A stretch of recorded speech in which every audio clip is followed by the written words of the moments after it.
Greetings. Welcome to my channel.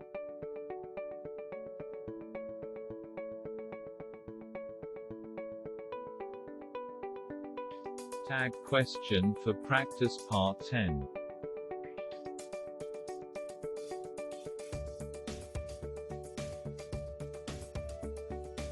S.S.C Chittagong Board 2017.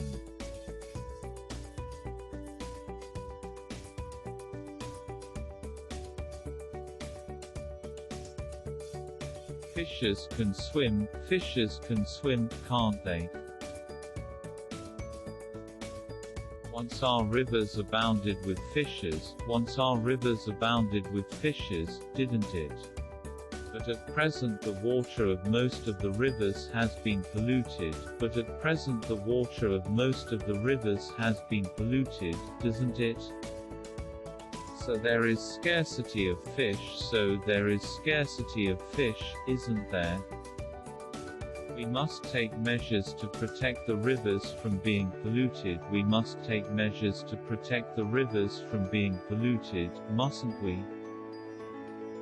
Like, share and subscribe please. Learn with Jahangir sir. Thanks for watching. Till today.